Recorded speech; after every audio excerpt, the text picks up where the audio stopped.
Bismillahirrahmanirrahim. Assalamualaikum warahmatullahi wabarakatuh. Selamat bertemu kembali di channel Kajian MIF. Hari ini kita akan bahas tentang the science of learning, how your brain really work. Ini merupakan bagian yang akan kita bahas, bagian kecil dari buku terbaru saya yang berjudul Rahasia Neuroscience. Nah, teman-teman, pernahkah teman-teman bertanya-tanya kenapa kita bisa dengan mudah mengingat rhyme waktu masa kecil, tapi sulit sekali menghafal rumus-rumus matematika, fisika, kimia, termasuk juga kenapa anak bisa menghafal karakter-karakter game dengan mudah, tapi lupa pelajaran apa yang dia baca semalam? Jawabannya sederhana, karena otak kita itu bekerja secara luar biasa. Dan di video kali ini, kita akan bahas rahasia bagaimana cara otak kita belajar.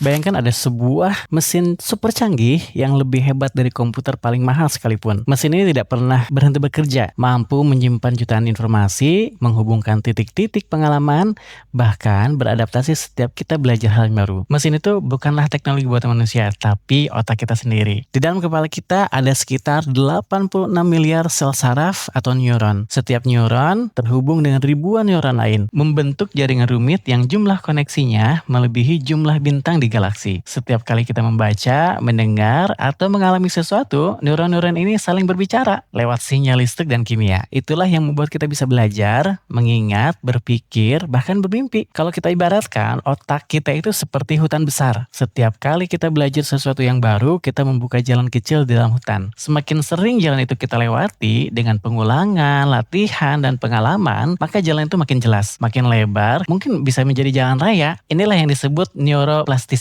kemampuan otak untuk berubah dan membentuk jalur baru sepanjang hidup. Dan tahukah Anda, ada bagian-bagian khusus di otak yang punya peran penting dalam belajar. Ada 3. Yang pertama, prefrontal cortex. Ini seperti CEO-nya otak yang bertugas mengatur logika, perencanaan, dan fokus. Yang kedua, hippocampus. Ini adalah pustakawannya otak yang menyimpan memori baru lalu menatanya supaya bisa dipanggil kembali. Dan yang ketiga adalah amigdala. Ini semacam alarm emosi. Ia menentukan apakah sesuatu yang masuk ke dalam otak itu dianggap penting atau tidak. Artinya, belajar itu bukan sekedar mendengar lalu menghafal, tapi ada orkestrasi yang luar biasa di otak kita. Semakin kita memahami cara mesin belajar ini bekerja, semakin kita bisa menemukan cara belajar yang lebih efektif, lebih cepat, dan menyenangkan.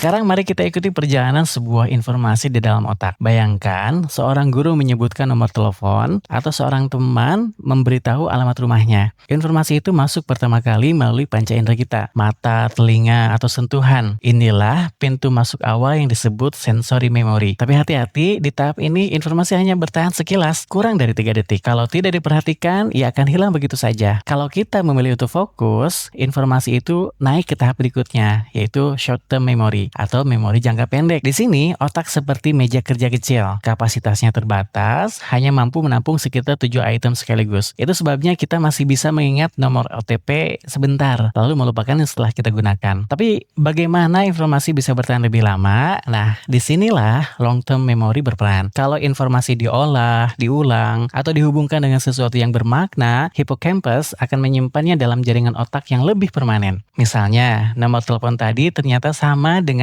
tanggal lahir orang terdekat kita. Karena ada kaitan emosional, otak memberi label penting, lalu menyimpannya jauh lebih kuat. Jadi tidak semua informasi punya nasib yang sama. Ada yang hanya numpang lewat di memori singkat, ada yang benar-benar disimpan seumur hidup. Dan kuncinya ada pada 2 hal. Yang pertama, apakah kita memberi perhatian? Dan yang kedua, apakah informasi itu bermakna secara emosional bagi otak kita? Dengan kata lain, belajar yang sekedar lewat tanpa fokus dan tanpa emosi itu akan cepat hilang. Tapi belajar yang penuh perhatian, dikaitkan dengan pengalaman nyata, dan diberi sentuhan emosi positif, akan bertahan jauh lebih lama di dalam ingatan.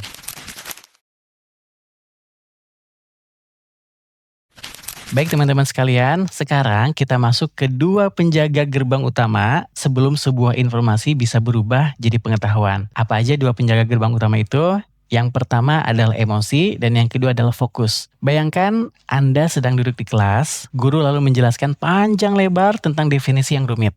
tapi otak Anda terasa kosong. Lalu tiba-tiba guru menyelipkan sebuah cerita lucu yang membuat kelas tertawa. Anehnya, cerita itu lebih mudah diingat dibanding definisi yang rumit barusan. Kenapa? Karena emosi adalah perekat memori. Di dalam otak ada amigdala, yaitu bagian kecil tapi sangat berpengaruh. Amigdala ini bertugas memberi stempel prioritas pada sebuah pengalaman. Kalau sesuatu membuat kita senang, terkejut, kagum, atau bahkan takut, amigdala memberi sinyal ke hippocampus untuk menyimpannya lebih kuat. Riset dari Elizabeth Phelps tahun 2004 dan McGough tahun 2003 menunjukkan bahwa aktivasi amigdala membuat memori jangka panjang lebih kokoh. Tapi teman-teman, emosi aja nggak cukup. Otak juga butuh atensi dan fokus. Bayangkan atensi sebagai lensa kamera. Kalau lensa kabur, gambar tidak akan tertangkap jelas, meski objeknya indah. Begitu pula, tanpa fokus, informasi sekecil apapun tidak akan lolos masuk ke memori. Masalahnya, rentang fokus manusia itu terbatas. Anak-anak misalnya, rata-rata hanya bisa fokus penuh sekitar 10-15 menit. Itu sebabnya materi yang disampaikan terus-menerus tanpa jeda, tanpa variasi, itu cenderung cepat menguap. Jadi, agar belajar efektif, otak perlu 2 syarat utama. Yang pertama, informasi harus mendapatkan perhatian penuh. Yang kedua, informasi itu harus dikaitkan dengan emosi. Lebih baik lagi kalau emosinya positif. Itulah mengapa guru yang kreatif dalam bercerita, menyelipkan humor, atau memberi apresiasi kecil, sebenarnya sedang membuka pintu lebar-lebar agar ilmu menempel di otak siswanya. Dan orang tua yang mendampingi anak belajar dengan penuh kasih sayang, sesungguhnya sedang menyiapkan kondisi terbaik agar memori anak bertahan seumur hidup.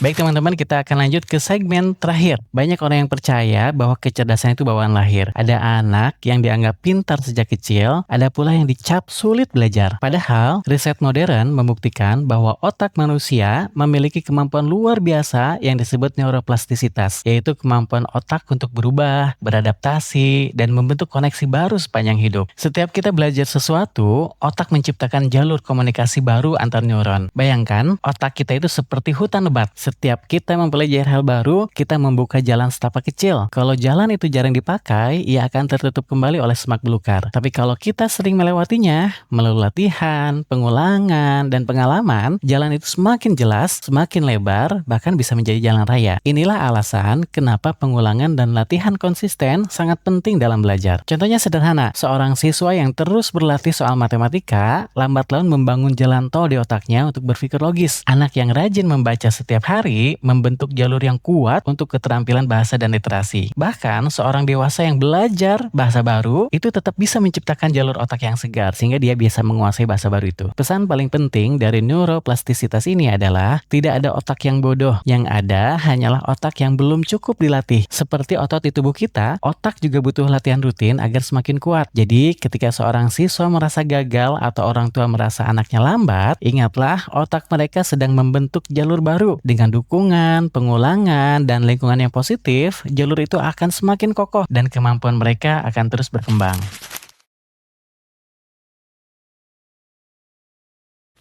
Sekarang kita sudah melihat betapa menakjubkannya otak manusia. Ia menerima informasi melalui panca indera, menyimpannya sementara di memori jangka pendek, lalu menanamkannya lebih dalam ke memori jangka panjang jika ada fokus dan emosi yang menyertai. Dan berkat neuroplastisitas, otak kita selalu bisa berubah, selalu bisa berkembang sepanjang hidup. Artinya, kalau hari ini Anda atau anak Anda merasa sulit belajar, itu bukan akhir dari segalanya. Itu hanya tanda bahwa jalur di otak masih setapak kecil. Dengan pengulangan, pengalaman positif, dan dukungan yang tepat, jalan itu bisa menjadi jalan raya. Tidak ada otak yang gagal, yang ada hanyalah otak yang belum cukup dilatih. Jadi mulai sekarang, mari kita ubah cara pandang kita terhadap belajar. Jangan hanya memaksa anak menghafal, tapi bantu mereka belajar dengan emosi positif, fokus yang terjaga, dan latihan yang konsisten. Karena ketika hati dan otak bekerja sama, hasilnya akan jauh lebih kuat dan bertahan lama. Teman-teman, kalau Anda merasa video ini memberikan wawasan, insight yang baru, ketahuilah bahwa